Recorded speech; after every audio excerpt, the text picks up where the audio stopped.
ان الحمد للہ والصلاة والسلام علی رسول اللہ صلی اللہ تعالی علیہ وآلہ وسلم اما بعد فاعوذ باللہ من الشیطان الرجیم بسم اللہ الرحمن الرحیم قال الم اقل لک انک لن تستطیع معی صبرا قال إن سألتك عن شيء بعدها فلا تصاحبني قد بلغت من لدني عذرا۔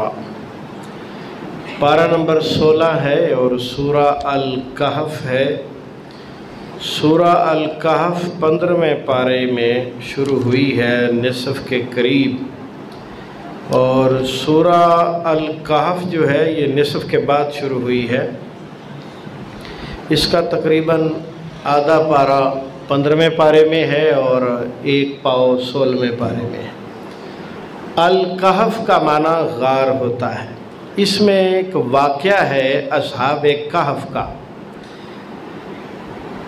یہ عیسیٰ علیہ السلام کے دور کے بعد جب ان کا آخری دور تھا، یعنی وہ جو ہے اللہ کے پاس جا چکے، انہیں اٹھا لیا گیا تھا نا آسمانوں پر، تو ان کے جانے کے لمبا عرصہ بعد جب ان کے ماننے والے بہت کم رہ گئے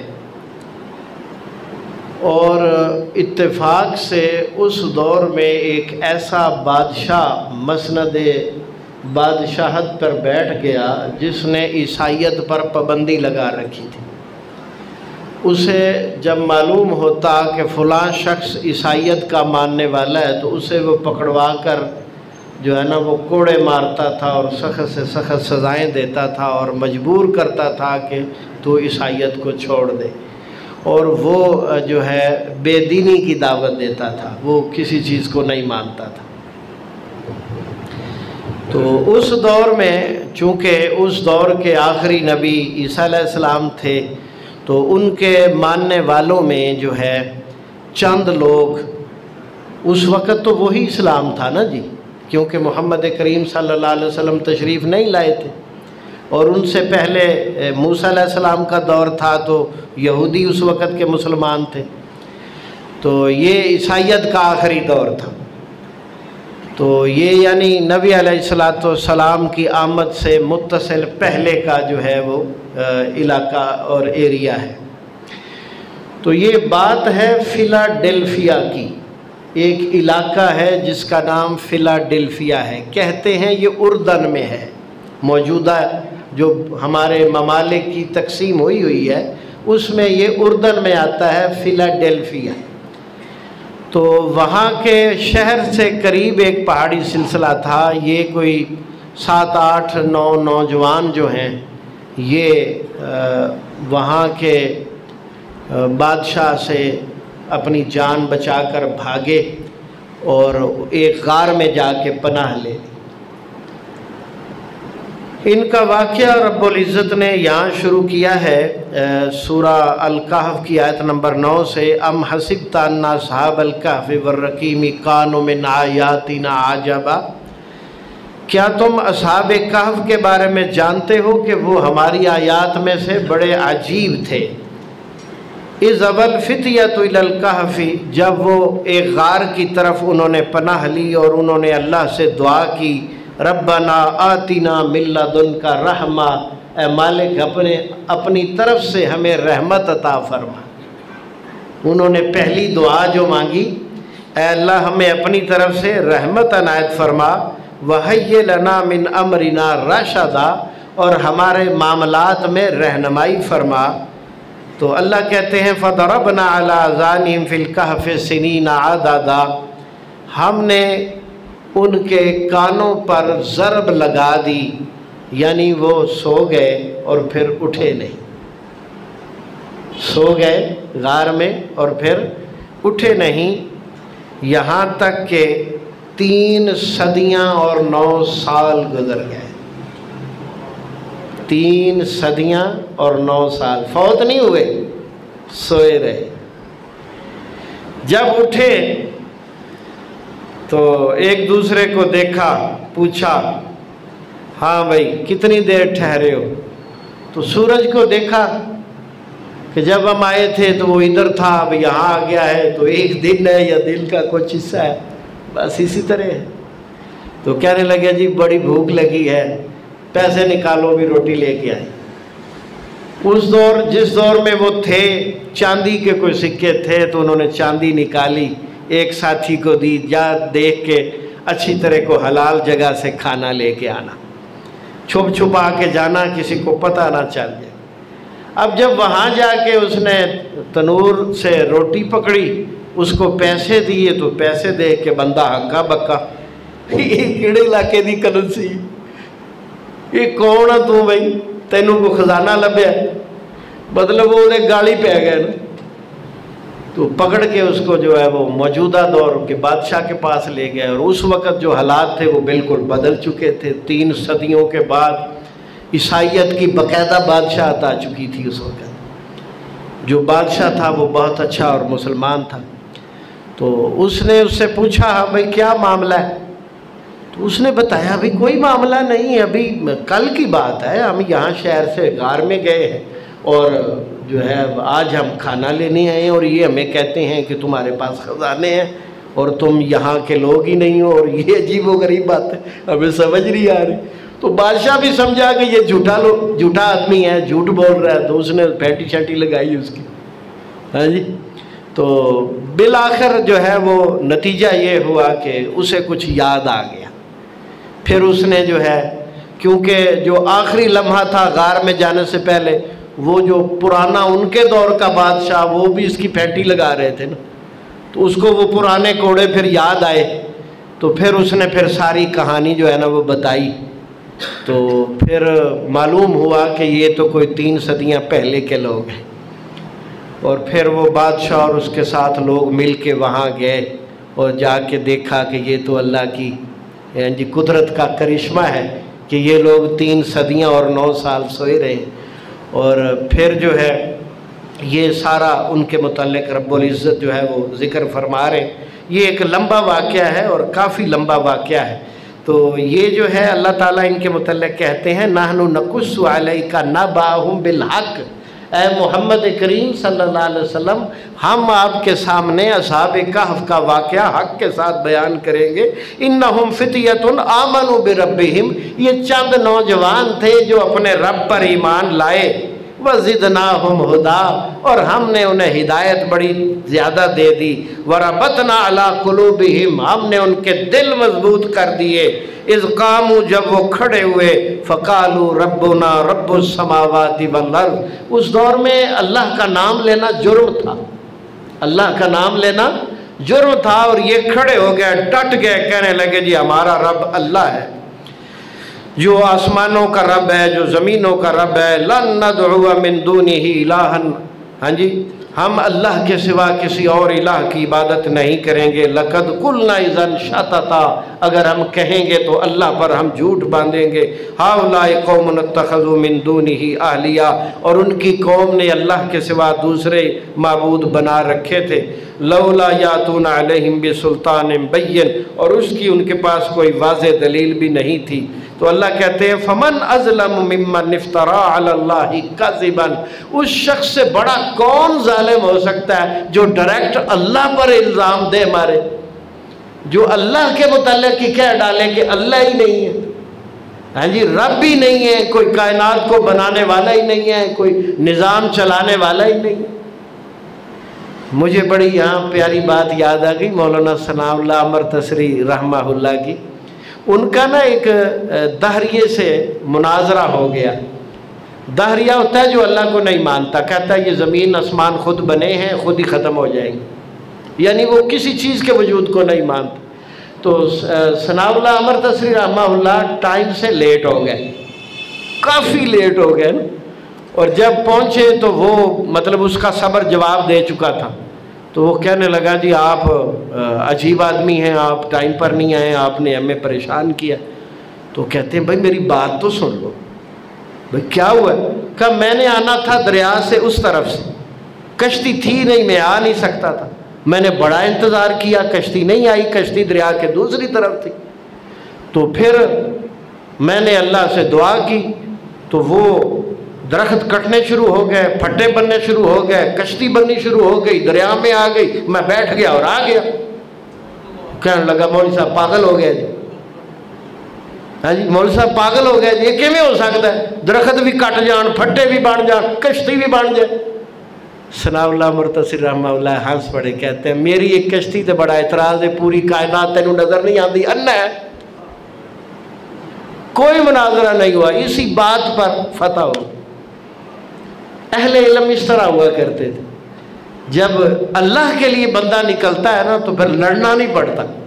اب یہ دیکھو کتنے آسانی سے انہوں نے مناظرہ جیت لیا کہ میری ایک کشتی پہ تجھے اعتراض ہے کہ یہ خود نہیں بن سکتی، ہے جی، اور پوری کائنات ہے، زمین ہے، آسمان ہے، چاند ہے، ستارے ہیں، ہاں جی، اور پتہ نہیں پہاڑ ہے، کیا کیا چیزیں رب العزت نے بنا رکھی، وہ خود بن گئی ہے۔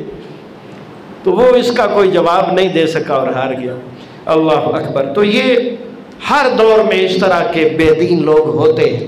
ہمارے آج کے دور میں بھی بہت سارے لوگ ہیں، بہت سارے لوگ ہیں جو حدیث کو نہیں مانتے، بہت سارے لوگ ہیں جو کہتے ہیں صرف قرآن کو مانتے، لیکن حقیقت میں وہ قرآن کے بھی منکر ہیں، کیونکہ حدیث قرآن کے بغیر کچھ نہیں اور قرآن حدیث کے بغیر کچھ نہیں، یہ لازم ملزوم ہے۔ قرآن کی تشریح ہے حدیث شریف، اور یہ قرآن خود سمجھاتا ہے، یہ ایک الگ لمبا موضوع ہے، اس کی طرف ہم نکل گئے تو ساری باتیں رہ جائیں گی۔ تو ہم اصل بات کی طرف آتے ہیں۔ فَمَنْ أَظْلَمُ مِمَّنِ افْتَرَىٰ عَلَى اللَّهِ كَذِبًا، اس سے بڑا کون ظالم ہے جو اللہ پر جھوٹ باندھتا ہے۔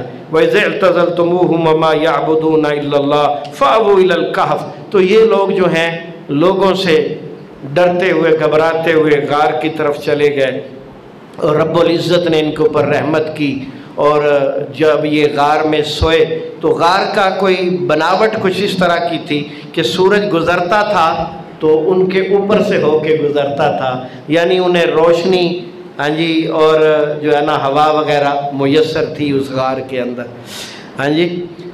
تو فرمایا جب سورج طلوع ہوتا تھا تو ان کی دائیں جانب سے گزرتا تھا، اور جب غروب ہوتا تھا تو ان کی بائیں جانب سے گزرتا تھا۔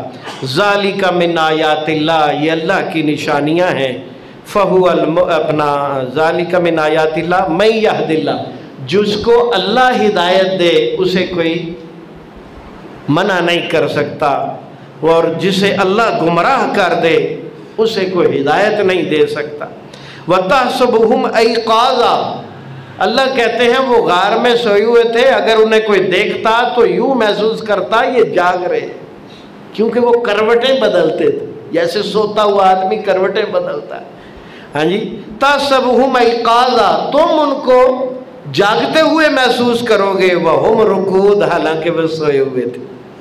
وَنُقَلِّبُهُمْ ذَاتَ الْيَمِينِ وَذَاتَ الشِّمَالِ، ہم ان کو دائیں اور بائیں الٹتے پلٹتے رہتے تھے۔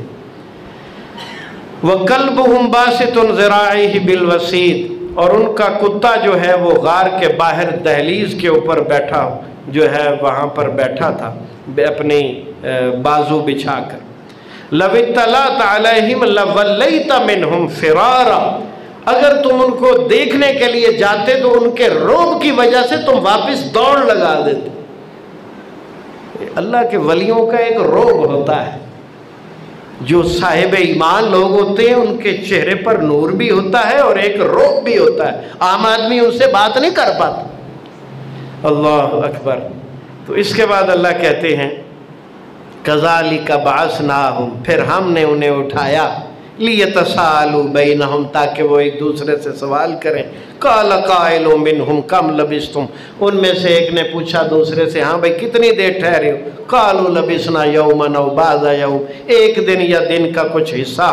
تو کہنے لگے اللہ ہی جانتا ہے کتنے ٹھہرے ہیں، اس بحث کی کیا ضرورت ہے، ہاں جی۔ فَبَعْثُوا أَحَدَكُمْ بِوَرِقِكُمْ هَٰذِهِ إِلَى الْمَدِينَةِ، یہ لو چاندی کے سکے اور شہر بندہ بھیجو، روٹی منگواؤ، بھوک بڑی لگی ہوئی، ہاں جی۔ اللہ اکبر۔ فَلْيَنظُرْ أَيُّهَا أَزْكَىٰ طَعَامًا، اچھی طرح دیکھ کے پاکیزہ اور حلال کھانا تلاش کر کے لانا ہے، ہاں جی۔ وَلْيَتَلَطَّفْ وَلَا يُشْعِرَنَّ بِكُمْ أَحَدًا، ذرا چھپ چھپا کے ہاں جی تمہارے بارے میں کسی کو پتہ نہ چلے۔ اللہ اکبر۔ اِنَّهُمْ يَظْهَرُوا عَلَيْكُمْ يَرْجُمُوكُمْ أَوْ يُعِيدُوكُمْ فِي مِلَّتِهِمْ، اگر کسی کو پتہ چل گیا تو وہ تمہیں پتھر مار مار کے مار دیں گے یا پھر تمہیں واپس زبردستی اپنے دین پہ لے جائیں گے۔ ہاں جی یہ خوف تھا جس کی وجہ سے وہ وہاں سے نکلے تھے۔ وَلَن تُفْلِحُوا إِذًا أَبَدًا، تب تم کبھی بھی صاحب ایمان نہیں ہوگے، ہاں جی تمہیں فلاح نہیں ملیں گی۔ وَكَذَلِكَ أَثَرْنَا عَلَيْهِمْ لِيَعْلَمُوا أَنَّ وَعْدَ اللَّهِ حَقٌّ، تو ہم نے ان پر یہ ثابت کرنا تھا کہ اللہ کا وعدہ سچا ہے۔ ہاں جی وَأَنَّ السَّاعَةَ لَا رَيْبَ فِيهَا، اور اللہ نے یہ بھی سمجھانا تھا کہ قیامت کے آنے میں کوئی شک نہیں ہے۔ اگر یہ 3 صدیاں سو کر زندہ اٹھ کے ہاں جی بات کر سکتے ہیں، کھا پی سکتے ہیں، سارا کچھ کر سکتے ہیں، تو پھر جو فوت ہو جاتے ہیں وہ بھی اٹھ سکتے ہیں۔ لا ریب فی، کسی قسم کا کوئی شک نہیں ہے۔ اس کے بعد پھر رب العزت نے ذکر کیا ہے کہ ان کے بارے میں کہ وہ 3 تھے تو چوتھا کتا تھا، کچھ کہتے ہیں 5 تھے تو چھٹا کتا تھا، ہاں جی رجمم بالغیب، بس ایسے اٹکل پچو ہیں، کوئی کچھ کہتا ہے کوئی کچھ کہتا ہے، اللہ صحیح جانتا ہے وہ کتنے تھے، لیکن رب نے بتایا نہیں، اس کی مرضی، اس نے بتایا نہیں ہے کتنے تھے۔ یہ بحث کی ہے کہ کوئی اتنے کہتا ہے کوئی اتنے کہتا ہے، لیکن بتایا نہیں ہے رب العزت نے کہ کل کتنے تھے۔ اللہ نے یہ بتایا ہے ربی اعلم بعدتہم، اللہ ان کی تعداد خوب جانتا ہے، ما یعلمہم الا قلیل، اس کے بارے میں کوئی زیادہ لوگ نہیں جانتے۔ فلا تماری فیہم مراء ظاہرا، اس کے بارے میں جھگڑا نہ کیا کرو، ولا تفصی فیہم منہم احدا، ان کے بارے میں کوئی فتویٰ بھی نہ دیا کرو، ان کے بارے میں کوئی فتویٰ بھی نہ دیا کرو۔ ولا تقولن لشیء انی فاعل ذلک غدا، یہ والی آیت جو ہے یہ پیچھے واقعہ ختم ہو گیا اور یہ والی خاص آیت ہے۔ اس میں کچھ سوالات ہیں سورہ الکہف میں جو نبی علیہ السلام سے یہودی برادری نے آ کے پوچھے تھے، تو آپ نے ارشاد فرمایا کہ میں کل آپ کو بتا دوں گا، اور آپ صلی اللہ علیہ وسلم نے انشاءاللہ نہ کہا۔ دل میں یہی تھا کہ میں نے اپنا مجھ سے سوال ہوئے ہیں تو اللہ تو جانتا ہے، اللہ جو ہے وہ جبریل علیہ السلام کو بھیجے گا تو میں ان کو جواب دے دوں گا۔ نارمل روٹین تھی نا، جبریل علیہ السلام تو آتے رہتے تھے، تو جبریل علیہ السلام نہ آئے، 1 دن 2 دن 3 دن 4 دن ہفتہ 10 دن 17 دن نہیں آئے، اور جب تشریف لائے تو یہ پہلی آیت آئی وَلَا تَقُولَنَّ لِشَيْءٍ إِنِّي فَاعِلٌ ذَلِكَ غَدًا، اے محمد کریم صلی اللہ علیہ وسلم کسی کام کے بارے میں یہ نہیں کہنا کہ میں یہ کل کروں گا بغیر انشاءاللہ کے۔ ہاں جی پہلی وحی پھر یہ نازل ہوئی الا یشاء اللہ، انشاءاللہ ساتھ کہنا ہے، اللہ چاہے گا تو یہ کام ہوگا، اللہ نہیں چاہے گا تو یہ کام نہیں ہوگا۔ اب آپ اندازہ کیجئے کہ رب العزت ڈائریکٹ بھی اس بات کو سمجھا سکتے تھے وہی نازل کر کے، جو اب بتایا ہے یہی بتانا تھا نا، لیکن اللہ رب العزت نے اس کو باقاعدہ سسپینس میں رکھا، ہاں جی 17 دن وہی نازل نہیں کی تاکہ پراپر مسئلہ سمجھ آ جائے۔ سمجھ رہے ہیں، جس چیز کی مانگ بڑھتی ہے نا تو اس کی سمجھ بھی زیادہ آتی ہے۔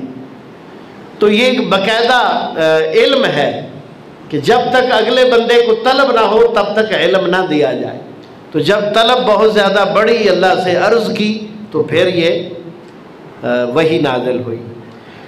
اچھا جی، اس کے بعد جناب اور بھی بہت کچھ ہے اور میں وہ بیان کرنے سے اس وقت قاصر ہوں۔ آیت نمبر 45 پر جاتے ہیں جی، اس میں ذکر ہے المال والبنون زینت الحیات الدنیا، مال اور بیٹے دنیا کی زندگی کی زینت ہیں، والباقیات الصالحات اور باقی رہنے والی ہیں نیک، ہاں جی نیکیاں، خیر عند ربی کا یہ بہتر ہیں تیرے رب کے پاس، ثواباً ثواب کے اعتبار سے، و خیر عملا اور عمل کے اعتبار سے۔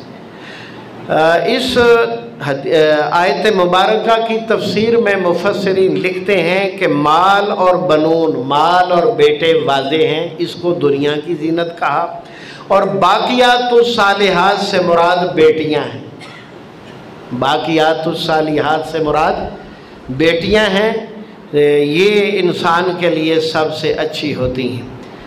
اس آیت کے تناظر میں ایک پریکٹیکل بات بتانے لگا ہوں جو اس تفسیر سے تعلق نہیں رکھتی لیکن حقیقت سے تعلق رکھتی ہے۔ لڑکے جتنے بھی اچھے ہوں وہ اپنی زوجہ کے حق میں زیادہ اچھے ہوتے ہیں، ماں باپ کی طرف شادی کے بعد کم توجہ کرتے ہیں، اور بیٹیاں جب اپنے سسرال چلی جاتی ہیں وہ پھر بھی ماں باپ کا بیٹوں سے زیادہ خیال رکھتی ہیں، اور جتنی محبت بیٹیاں کرتی ہیں ماں باپ سے بیٹے نہیں کرتے، اور حق یہ بنتا ہے کہ بیٹیوں کو بیٹوں سے زیادہ توجہ دینی چاہیے، ان کی تعلیم، ان کے کھانے پینے کا انتظام، ان کی ضروریات کا بیٹوں سے زیادہ خیال رکھنا چاہیے۔ اور نبی علیہ السلام فرماتے ہیں جس کے پاس 3 بیٹیاں ہیں اور اس نے ان کی اچھی تربیت کی اور ان کو نکاح کر کے آگے اس کے گھر بھیج دیا تو گویا کہ اس نے جنت خرید لی۔ پھر کسی نے کہا اللہ کے رسول 2 والے کے لیے بھی یہی بشارت دے دے، تو آپ نے فرمایا 2 والے کے لیے بھی یہی بشارت۔ پھر ایک اللہ کا ولی اور اٹھا کہنے لگا اللہ کے رسول 1 والے کو بھی دے دے بشارت، تو آپ نے فرمایا 1 والے کے لیے بھی یہی بشارت ہے۔ تو یہ بہت بڑی نعمت ہے بیٹیاں، جس کے پاس ہیں وہ تو بڑا خوش نصیب ہے، اور جس کے پاس نہیں ہے یقین مانیے وہ دنیا کی سب سے بڑی خیر سے محروم ہے۔ یہ وہی جانتا ہے جس کے گھر میں بیٹی نہیں ہے، اس کو رحمت کہتے ہیں، اور یہ حقیقی رحمت ہے۔ اللہ اس کے اوپر ہمیں ان کی عزت کرنے کی توفیق عطا فرمائے جی۔ اس کے بعد رب العزت فرماتے ہیں وَوُضِعَ الْكِتَابُ فَتَرَى الْمُجْرِمِينَ مُشْفِقِينَ مِمَّا فِيهِ، قیامت کے دن تمہارے سامنے اعمال نامہ رکھا جائے گا اور مجرم لوگ ڈرے ہوئے گھبرائے ہوئے ہوں گے اور کہیں گے یا ویلتنا ما لہذا الکتاب، ہائے ہم برباد ہو گئے، اس اعمال نامے کو کیا ہے، لا یغادر صغیرۃ ولا کبیرہ، یہ کوئی چھوٹی بات بھی نہیں چھوڑتا، یہ کوئی بڑی بات بھی نہیں چھوڑتا، اور الا احصاہا، یہ تو شغل میلہ تھا، یہ تو ہم نے ایسے ہی بات کی تھی، یہ بھی لکھی ہوئی ہے۔ یعنی ہمارے منہ سے جو نکلنا ہے وہ لکھا جانا ہے۔ ما یلفظ من قول الا لدیہ رقیب عتید، ہماری زبان سے جو بھی نکلے گا اسے لکھنے والے موجود ہیں۔ وَوَجَدُوا مَا عَمِلُوا حَاضِرًا، ہر بندہ اپنے ہر عمل کو اپنے سامنے حاضر پائے گا۔ وَلَا يَظْلِمُ رَبُّكَ أَحَدًا، اور تیرا رب کسی پر ظلم نہیں کرتا۔ اس کے بعد آگے وہ اصل میں واقعہ جو ہے سیدنا موسیٰ علیہ السلام کا اور سیدنا خضر کا واقعہ آگے اس میں موجود ہے۔ وقت تو ہمارا پہلے ہی زیادہ ہو چکا ہے، چلو میں 2-4 جملوں میں جو ہے اس کو کلوز کرتا ہوں۔ تو موسیٰ علیہ السلام سے ان کے کسی امتی نے پوچھا کہ یہ بتائیے کوئی آپ سے بڑا بھی اس کائنات میں عالم ہے؟ تو موسیٰ علیہ السلام نے سوچا، کہنے لگے میں اللہ کا پیغمبر ہوں، تو اللہ سے ڈائریکٹ باتیں کرتا ہوں، اللہ نے جتنا علم مجھے دیا ہے کسی اور کو کہاں دیا ہوگا۔ کہنے لگے میرے سے زیادہ کوئی علم والا نہیں۔ تو رب العزت نے بتایا آپ سے بڑا علم والا ہے، اور قرآن مجید میں ایک آیت بھی ہے فوق کل ذی علم علیم، ہر علم والے کے اوپر ایک زیادہ جاننے والا، علم رکھنے والا موجود ہوتا ہے۔ تو موسیٰ علیہ السلام کو جب یہ پتہ چلا کہ کوئی ہے بندہ تو پوچھا یا اللہ میں ملنا چاہتا ہوں، سیکھنا چاہتا ہوں، میرے تو ود علم والا کیڑا بندہ۔ تو اللہ نے بتایا کہ جہاں 2 دریا ملیں گے وہ وہاں ملے گا، تو ایک مچھلی ساتھ لے لینا، جب وہ مچھلی غائب ہو جائے گی سمندر میں تو وہیں تمہیں وہ ملے گا۔ اچھا وہ چل چل کے تھک گئے، وہ جگہ نہ ملی اور ایک جگہ آرام کے لیے ٹھہرے تو تھکے ہوئے تھے، موسیٰ علیہ السلام لیٹے، نیند آ گئی، اور وہ ساتھ جو خادم تھا جس نے مچھلی اٹھائی ہوئی تھی، کھانا اٹھایا ہوا تھا، تو وہ ساتھ ہی بیٹھا تھا، تو وہ دیکھ رہا کہ مچھلی ٹوکرے سے اٹھی اور پانی میں گھس گئی، اور جدھر جدھر گئی سوراخ ہو گیا پانی میں، اور وہ جاتی ہوئی کو دیکھ رہا ہے۔ بڑا حیران ہوا، وہ ابھی اس حیرانگی میں ہی تھا کہ موسیٰ علیہ السلام اٹھ کھڑے ہوئے، کہتے چل بھی چلیے، ٹوکرا کیا سر تے رکھا ہو گیا۔ جب کافی تھک گئے نا آگے جا کے تو کہنے لگے لاؤ بھائی کھانا کھائیں، مچھلی نکالو۔ کہا جی مچھلی تو وہی رہ گئی تھی، وہ تو پیچھے رہ گئی تھی جہاں ہم ٹھہرے تھے۔ کہا اللہ کے بندے وہی جگہ تو تھی جو ہم تلاش کر رہے تھے۔ پھر واپس آئے، وہاں آئے تو پھر خضر علیہ السلام سے ملاقات ہوئی، تو کہا جی ہم آپ سے علم حاصل کرنا چاہتے ہیں۔ تو فرمایا تم صبر نہیں کر سکتے۔ کہا کہ میں صبر کی پوری کوشش کروں گا۔ کہا جی اگر اتباع کر رہی ہیں تو پھر کچھ پوچھنا نہیں۔ چل پڑے، کشتی میں بیٹھے، اترے تو کشتی کا ایک پھٹا توڑ دیا۔ موسیٰ علیہ السلام بول پڑے بھی ایک تو انہوں نے بغیر پیسوں کے آپ کو سفر کروایا اور اوپر سے آپ نے ان کا نقصان کر دیا۔ کہا میں نے کہا نہیں تھا تم صبر نہیں کر سکتے۔ اللہ اکبر۔ کہنے لگے جی معاف کر دیجیے، آئندہ نہیں پوچھوں گا۔ آگے گئے، بستی کے باہر بچے کھیلے، بچے کو پکڑا، اس کو جو ہے نا وہ قتل ہی کر دیا۔ موسیٰ علیہ السلام پھر بول پڑے کہ یہ آپ نے بغیر گناہ کے بچہ قتل کر دیا۔ کہا میں نے کہا نہیں تھا کہ تم صبر نہیں کر سکتے۔ اللہ اکبر۔ پھر وہ بستی میں گئے تو بستی میں بھوکے تھے، ان کو بھی بھوک لگی ہوئی تھی اور ان کو بھی بھوک لگی ہوئی تھی۔ بستی والوں سے کہا مہمان ہے کھانا کھلاؤ، انہوں نے کہا جی ہم نے تو نہیں کھلانا۔ ہر قسم کے بندے دنیا چاہتے ہم نے نہیں کھلانا۔ تھوڑا سائڈ پہ ہوئے، ایک گھر کی دیوار گری ہوئی تھی، کہا موسیٰ علیہ السلام ادھر آئے، یہ دیوار بنانی۔ دیوار بنانی شروع کر دی، دیوار بن گئی، کہتے چلو چلیے۔ وہ پھر بول پڑے، کہتے ہیں بھی ہم بھوکے ہیں، ان کی مزدوری کی ہے تو آپ ان سے ہی لے لیں کچھ نہ کچھ۔ کہنے لگے میں نے کہا نہیں تھا تم صبر نہیں کر سکتے۔ اللہ اکبر۔ پھر بتایا کہ وہ جو کشتی کا مسئلہ تھا، ایک ظالم غاصب بادشاہ تھا، وہ جو صحیح سالم کشتیاں تھیں ان کو قبضے میں لے رہا تھا، تو یہ عیبدار تھی، وہ چھوڑ گیا ہوگا اور پھر یہ پھٹا لگا کے بنا لیں گے۔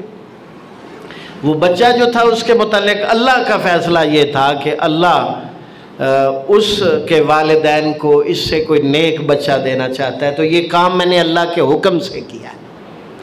اور یہ جو گھر تھا جس کی دیوار ہم نے بنائی ہے، اس کا باپ، یہ یتیم بچوں کا گھر تھا، اس کا باپ نیک آدمی تھا، اس کا باپ نیک آدمی تھا، فوت ہو گیا تو دیوار کے نیچے خزانہ چھپا گیا تھا۔ اب دیوار گر گئی ہے، خزانہ ظاہر ہو جائے گا، لوگ نکال کے لے جائیں گے۔ اب آپ اندازہ کیجئے کہ یتیموں کی خدمت کے لیے رب العزت نے دو عظیم ہستیوں سے مزدوری کروائی ہے۔ ہاں جی، اللہ تعالی ہمیں توفیق عطا فرمائے کہ ہم یتیموں کے ساتھ اچھا سلوک کریں، ان کی خدمت کریں۔ استغفر اللہ لی ولکم ولسائر المومنین۔